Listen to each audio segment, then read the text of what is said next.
look, this is not a problem particular to Germany, nor to Europe, nor to the US. It's all over the world that the problem we're going to point out. And that's essentially the know-how in cell manufacturing. The supply of lithium to the West is more or less secure because of basically Australia, Chile, Argentina being allies of the Western. So I think it's very difficult for the West to catch up with China, at least in this generation of batteries, right? Hi Daniel, thank you for taking your time talking with us about lithium. And you're one of the experts in this field of lithium, especially since you're long in this game, to be open, and now you have your own company, Markets, in this topic about lithium. Would you tell us a little bit more about you, about Markets, what you're doing in your daily business? Yeah, sure. Well, thank you, Sebastian, for inviting me to this interview. So I've been in the lithium industry since the late 90s. I am Chilean. I worked for SQM all my professional career as employee, and within those roles in SQM, I assumed from the early stages roles in the commercial area, introducing SQM's lithium when we were starting in the late 90s in Europe and Asia, the first production of lithium hydroxide in Russia, and so on. The whole birth of the lithium-ion battery industry in Japan, following it through Korea and China parallel. In SQM I held several positions, but in two periods I was Senior VP Commercial, responsible for the lithium business commercial side for 10 years in total. In between I was 6-7 years Senior VP of Exploration, so I also got exposure to resources and to exploration and to looking for opportunities in the lithium space. At that time, we wanted to outgrow Atacama. I've left SQM 2019 and started Markets, which is the lithium-focused consulting firm we're working on today.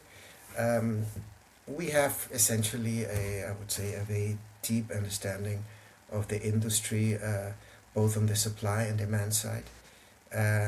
We are very analytic. We use a lot of data and sources, and we basically provide our clients with an overview or a review of the market, supply, demand, the future. We try to predict what's going to happen in this industry. That on the one end, then we have a line of work which is more strategic advisory, helping companies take off when they are lithium producers or want to become lithium producers, a little bit to help them find their way, find niches, find clients, negotiate contracts, structure those contracts. And on the other hand, we have also clients who are lithium consumers, who are trying to better buy lithium, who are trying to find new or future suppliers, so we also help them in making those connections. And finally, we also have a leg which we use on special advisories with this more technical related. We build that due diligence teams to look into assets, particularly when clients of us want either to take an equity position or want to finance an asset and they need to have certainty about what they're getting into. We do then that whole technical due diligence, and for that we basically build up teams with experts which we have worked with in our past lives, from geology to mining to processing, engineering, and so on. So that's a little bit the background on what we do here. So, just like I said, you're one of the experts in the lithium field, which you also laid down for us here with your cases which you're working for, or with the clients you're working for. If you look at lithium from the German OEM side, from Germany, politician, we always hear about there's a risk of supply of lithium, which we need here. We need it to get our batteries on the road, in the BEVs, for example. But I know from your perspective, this is not thought about much enough. It's not only about getting the material into Germany, it's more what we do with it here. And if it's necessary to secure material for us here, or why we should force another way to go there. Could you explain it a little bit more? I think this was also something which you looked at it with ED markets. Yeah, yeah, yeah. Look, this is not a problem particular to Germany, nor to Europe, nor to the US. It's all over the world that the problem we're going to point out, and that's essentially the know-how in cell manufacturing, and that know-how is also coupled with cost of producing cells. China has built such a big advantage in the production of cells because of technology, because of scale, that it becomes very difficult for non-Chinese companies, including Koreans really, to compete in the battery space today with Chinese. And because of that, we see very limited production of cells in Europe and North America. And because of that, we see very limited production of cathode material. And because of that, there's a very limited need of lithium chemicals in these regions, right? So when I think about Europe and the US and the strategic need to have a domestic supply chain, I think that need will only arise when and if Europe and the US are capable of being efficient cell manufacturers, because that's what's going to trigger all the upstream, and the upstream will follow the downstream. It's not the other way around. Today, Tesla is completing a lithium refinery in the US. Well, not clear yet, but it's most likely that whatever lithium they produce in the US, they will have to ship to Korea, right? Similar thing at another scale would happen in Europe, right? So until Europe and the US haven't solved the problem of building cells in locally, and with that triggering the need for domestic CAM material, cathode active material, well, without that, it is unlikely that the need of a integrated supply chain is so important. But you're getting down for our listeners here, you talked about upstream and downstream. Could you explain a little bit what is meant with it for people which doesn't have the expertise just like you? Yeah. Well, in the battery or the automotive supply chain, you essentially, when you go from the downstream, which is, let's say, EVs, and you start to move upstream in the battery supply chain, you have evidently the batteries, the cells. Before that, when we speak about lithium, you have the cathode. And before that, you have lithium chemicals. And even before that, lithium concentrate. So that's the supply chain as we move upstream. The upstream today, so the mining and production of concentrate, is today heavily concentrated in countries like Australia, Chile, Argentina. Of course, some Brazil, some Africa, and so on, China as well. But from that perspective, the supply of lithium to the West is more or less secure because of basically Australia, Chile, Argentina being allies of the Western world, right? So I think there's no reason for concern on that end.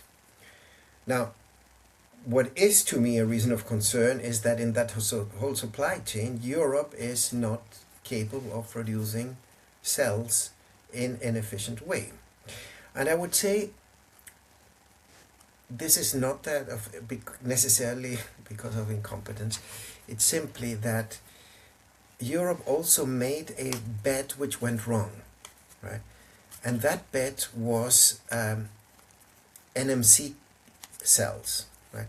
NMC are cells where the cathode is nickel, cobalt, manganese, of course with some lithium. And China made a bet on LFP, which is lithium iron phosphate cathode material.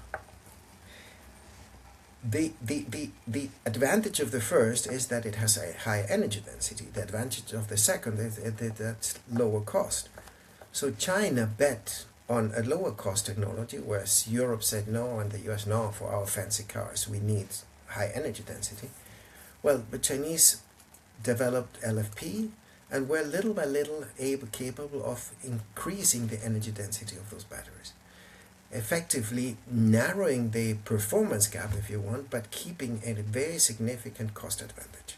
And that is basically put off any of the Western developments, including Koreans, by the way, and Japanese, and put China in control of the battery space. All stationary storage batteries are today produced with LFP. Right? Most of them, not everything, evidently. So the West also made a mistake in terms of the technology they bet on, and probably underestimate the capacities the Chinese industry has to improve what they were working on. Right? And that's the situation today, where we're starting to see Western OEMs who 3 years ago would have not talked about LFP. Today they're all talking about going into LFP. The whole portfolio of cell factories, announced cell factories in the West, there were very few LFP. Now many of the NMC cells are being converted, factories are being converted to LFP. But basically the West lost 5 years. I must give credit though to Tesla. Tesla was the first Western company who adopted LFP.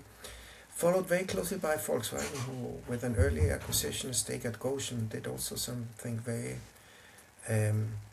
novel at that time. And but I would say the bulk of Western OEMs simply dismissed LFP as a no-go until very recently.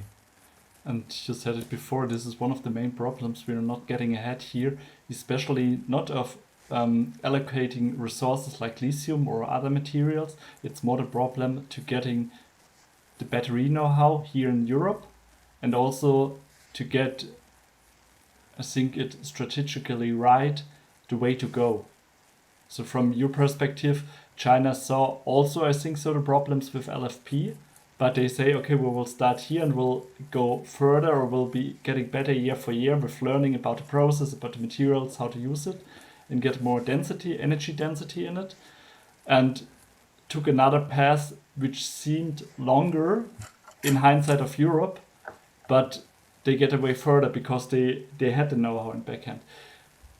This is what I take from your excursus here, but the question which I ask for myself, does Europe and US have a chance to get on the same level like China, or is China just too far ahead for us right now? I would think that China has also another big advantage today, and that's scale, right? So I think it's very difficult for the West to catch up with China, at least in this generation of batteries, right? So I guess the best option for the West is to bring in Chinese companies to manufacture cells in Europe and the US, and at least by doing so be able to build a upstream supply chain, upstream from cells, so cathode industry, a chemical industry, lithium chemical industry, and essentially those are the two elements where the West could, I think, still participate. But with this generation of cells, probably the scale and then the years of advantage China has will be probably very difficult to catch up. So just to be open about this, so we are thinking about KTL, which are planned to come here to Europe, build up their battery industry here. And just like the Chinese learned from our OEMs how to build cars, we should learn from them directly how to build batteries, cathodes, and so on, all this way down. Yeah, I would think particularly cells. Cathode is probably less of a mystery, although there are evidently secrets. But it's particularly cells where the West, and if the West doesn't produce it, it doesn't make any sense to make any upstream, because it ends up everything going to China. You know that 92% of the lithium units mined in 2025 ended up going to China. re-export it then in another way. But 92%, that tells you a little bit how strong the position of China is compared to the West. And by the way, the other 7-8% went primarily to Japan and Korea. So that's the other place where cells are produced. So the dominance of China, the scale, the know-how is simply, I think, too far away already to make it worth even to try to make an effort to catch up. Wow, this is hard to swallow, to be fair, and to hear that transparent from your side, but I understand it. You said we should work on the actual battery generation right now. We should team up with Chinese companies just to get the expertise in cells and to work on the next generation of batteries. Will in the next generation of batteries lithium play a role, or will we see other chemicals getting inside? I mean, yes, lithium, because of where it is at the periodic table, will always have a very important role in batteries, which doesn't mean that they are substitutes or like sodium, which could do the job a lithium ion does, not as well as a lithium ion, but they could do it, and some other type of technologies as well.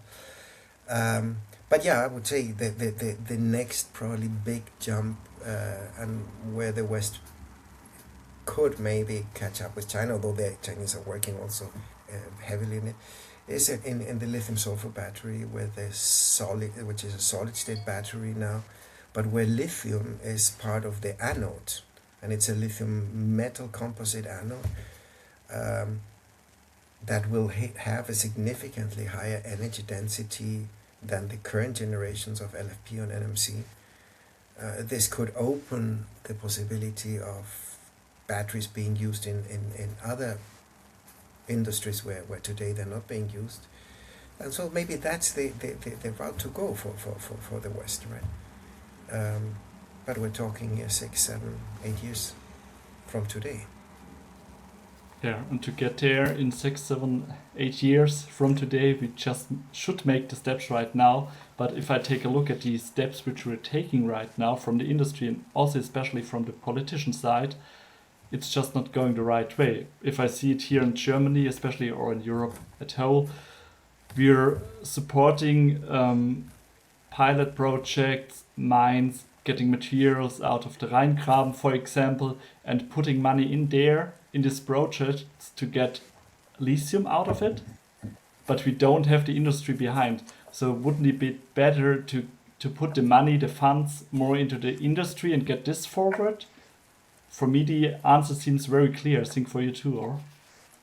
Yes, no, I totally agree with you. It's the bottleneck here is not lithium. The bottleneck is cell manufacturing, and then moving upstream. And again, in terms of lithium resources globally, I mean, you don't need to produce everything domestically if you have allies or jurisdictions which are friendly or stable where you can source the material. The priority should be, from a public funding point of view, I think, be put in the downstream and not in the upstream. I understand this point, but if we're looking at programs such as Resource EU, which aim to de-risk investments, for example, through price guarantees or support instruments, does this seem helpful from this point of view, or should there be other ways which we are going inside to put Europe some steps ahead? Look, if you have unlimited resources, yes, you can do everything. But I presume that the resources are not unlimited. And if you have limited resources, then you need to allocate them where the real priorities are. And at least in my opinion, priorities are not in the extraction, in the mining. Priorities to me are on the technological side, on the downstream. Europe doesn't have any advantage in mining or in extracting lithium because its resources are poor, difficult, high cost. So why invest in that when you have plenty of possibilities? I mean, you have Australia, Australia could not be a closer ally to Europe and to the US. You could say no, South America is risky, Chile, Argentina, but as a matter of fact, for the last 100 years, they've been allies of the West, or 200 years, right? So it doesn't make too much sense to me, really. Yeah, I understand this point. Just like I said before, it's hard to swallow for us to get this right, this perspective. What I don't understand, if it's seemed that crystal clear, and I think also politicians or countries are asking for your advice, or OEMs, clients, which also have the speaking with different countries and should get the impulse there. Why doesn't see Germany, Europe the problem and say, okay, we should shift our funds, which are limited, just like you said, more into the direction to get forward in industry programs and technology, and not in getting lithium out of the earth? I cannot speak for what is probably in the mind of the legislators, but what I have seen, and also in this part of the world, the lobby groups are very influential. And here we have evidently the groups, for example, DLE developers. This is a very strong lobbying group with a pseudo-environmental support or arguments claiming that DLEs are more environmentally friendly, and they have been able through and there are many of them, by the way, but through they have been able through lobby to influence legislations in South America, in Europe, and I think that's part of it. And I could imagine similar things happen with more populist politicians who say, no, if we bring this here, we're safer, we are more secure, we bring employment. But again, here, to me, the bottom line is, where do I allocate limited resources the better way? Right? It makes no sense for Europe to produce lithium or extract lithium at a high cost if later on it will have to send it to China anyway and pay the same price a low-cost producer so from somewhere else is receiving. That should be crystal clear. Just to go into the DLE technology which you mentioned before, this is different on different kinds of lithium production. If we're talking about brine, geothermal or hard rock, there are different DLE technologies are used. How I see it as not the expert of lithium, just like you are, but if we could use this, what are the implications of the technology for the value chain afterwards? Are we able to get costs down? Is China able to get their cost even more down, to go even more ahead in the race of batteries then? Yeah, look, how I see DLE, and you have to think of DLE as a way to extract lithium from brines containing lithium. And if you look at the brines globally, you have like kind of three groups. You have the salares, which are primarily in Chile, Argentina, the US. You have some in Silver Peak, right? And these are salt flats which are naturally in places where there are high evaporation rates, and that's how lithium, those brines have been concentrating historically through solar evaporation, with an extremely low CO2 footprint, energy of the sun, but with the being blamed for evaporating or using big surfaces and evaporating water, which is something I dispute, but that we can leave for another day. Then you have geothermal brines, which is like the one you have in the Rhine, like the ones you have in Salton Sea in the US. And geothermal brines have their story because they are also very corrosive. So a type of brine to which where I think it's not so easy to extract lithium from it. And then you have other brines, which are generally very deep brines, and many places related to oil deposits or oil and gas deposits, where lithium concentrations vary, but in general they're very low. But even if they're not very low or they're even higher, they cannot be concentrated through solar evaporation because of their locations, right?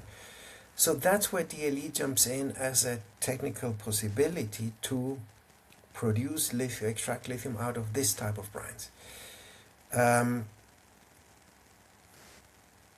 At what historic lithium prices have been, probably DLEs for this type of brines are high cost, right?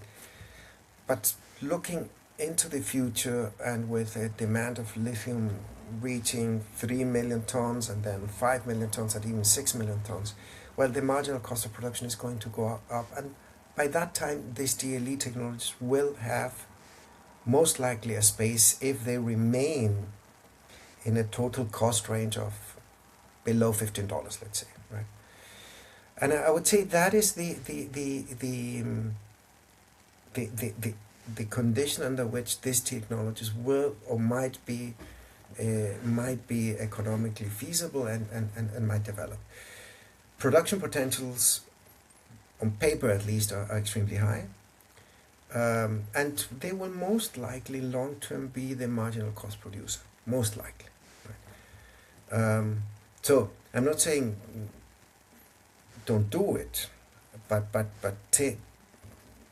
let's start let's not start from a hypothesis that they will be low cost. They're going to be high cost, right?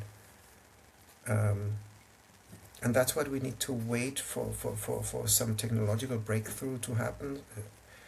You have important companies in this macro formation. You have Standard Lithium with Equinor, you have ExxonMobil, you have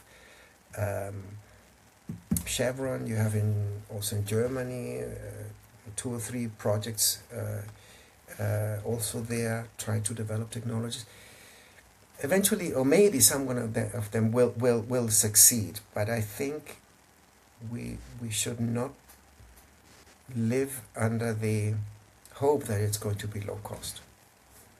Yeah, and I also understand, even if we're getting it to work on a lower cost, some years in the future, it's not the problem solution for us, because the industry which we talked about before is still missing here. So even the lowest price of lithium out of Germany or Europe wouldn't be the solution to get ahead or near China. No, because today you would have to ship it to China anyway. And from the lithium price perspective, which we saw in the last month, lithium prices were going up and up. Will this be also the future case? You mentioned the amount of lithium which will be needed in the future to build up batteries and to use in the industry, or will we see there a plateau of the prices also? Yeah, lithium prices will be dictated by demand and supply. We do see demand going from 1.4 million tons last year to 3 million tons by the end of the decade, or even more by 2030. And then probably peaking somewhere around 2040 at 5 to 5.5 million tons. Right?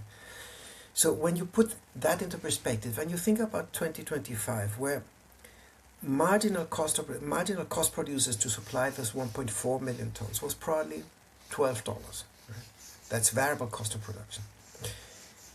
So one third of the industry lost money last year, and if not more. So that tells you that an average prices during the year are probably $10 or $12 is a reasonable number to think as a marginal cost of production. If we go to 3 million tons, well, it's very unlikely that the marginal cost of production will not go up to $16, $18, right? And not to speak when we go to 4 or 5 million tons. So directionally, I think prices, or this hike we have seen, is correct. It's going into this direction where we envision average long-term prices of somewhere in the range of $18. Right? Now, in the more shorter term, we do see a deficit starting in 2027. Or we're seeing a deficit starting in 2027. And this started to be felt already at the end of last year, with inventories measured in month of consumption going down. And the market pre-acts when it starts to see that. And I think part of this price run we have had now has been an inventory build-up, taking advantage of the low prices we're coming from. Right?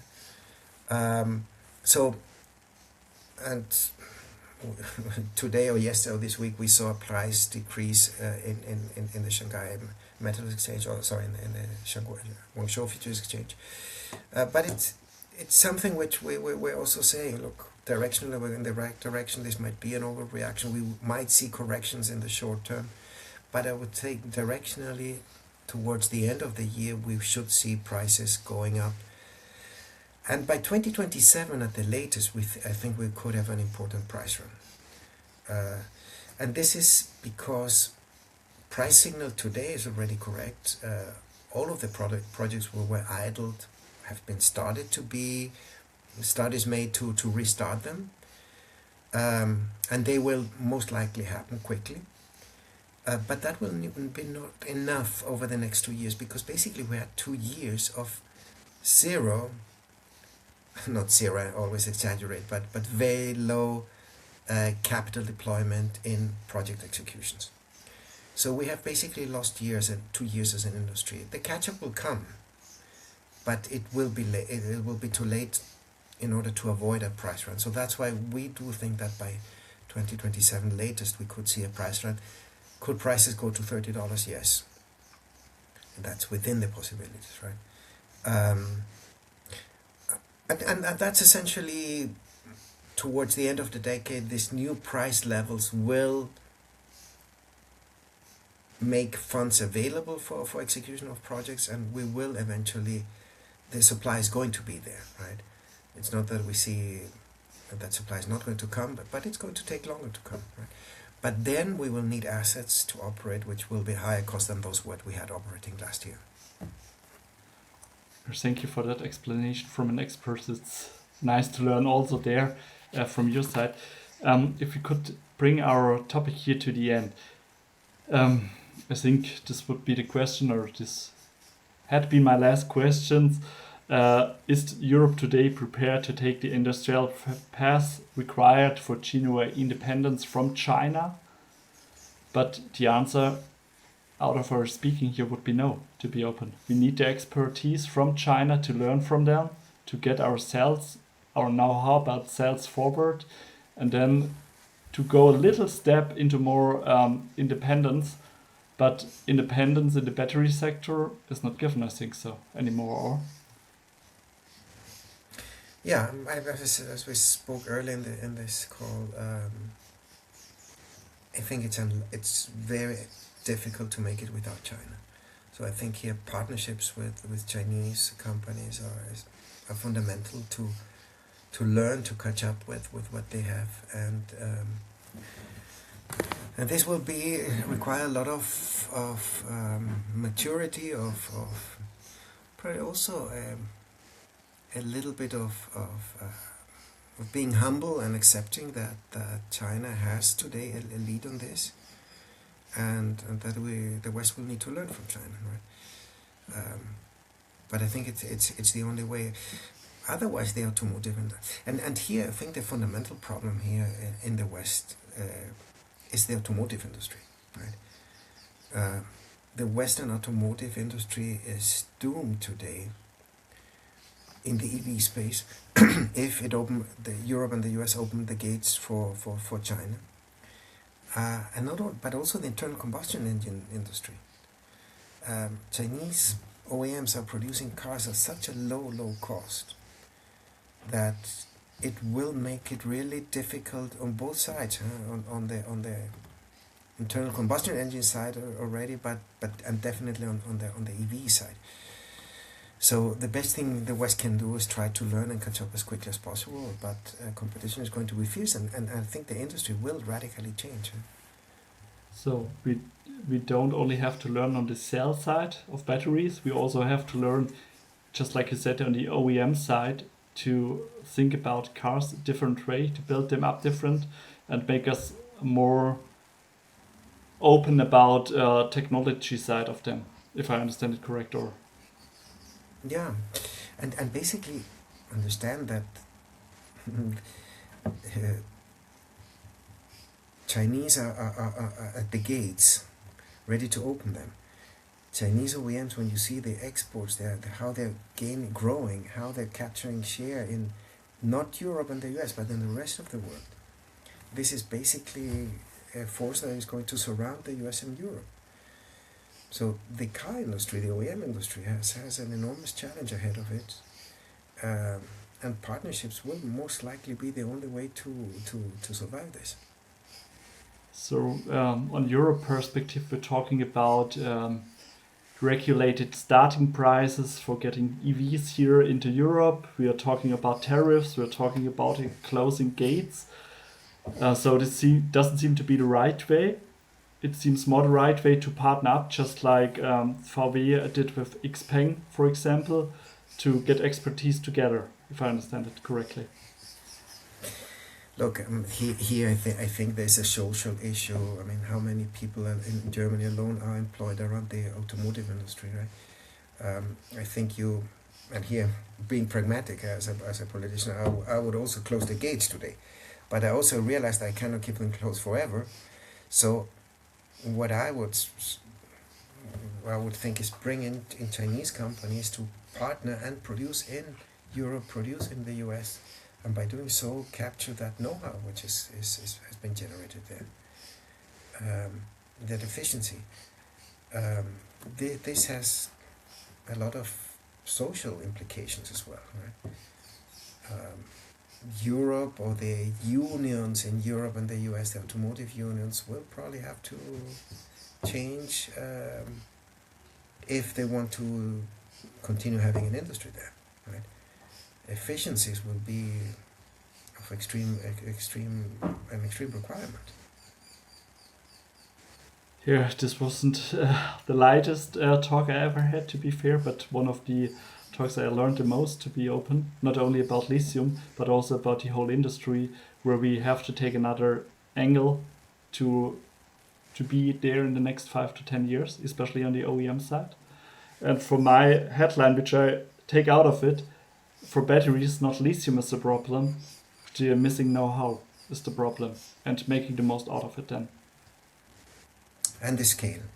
Know-how and scale. And this is the chicken or the egg. Huh? Look, think about recycling. Huh? In Europe has been number one for recycling, always one. But you don't have anything to recycle yet. West China has tons of things to recycle because their industry was so much bigger. And since they're now so efficient in recycling and they have the scale, they're also willing to pay more for the scrap. Right? So it's a very difficult position the West is today in this whole space of electromobility, of car OEMs in general, of batteries. So some radical changes need to happen. Yeah, we will take this out of our talk here. Thank you for your time, Daniel. Thank you for the insights which you gave to us, and also the very interesting angles which we need to look at, especially from the industry, but also from the politician side, to make a change, if we want to make the change in the future. Thank you for your time. Thank you very much, Sebastian.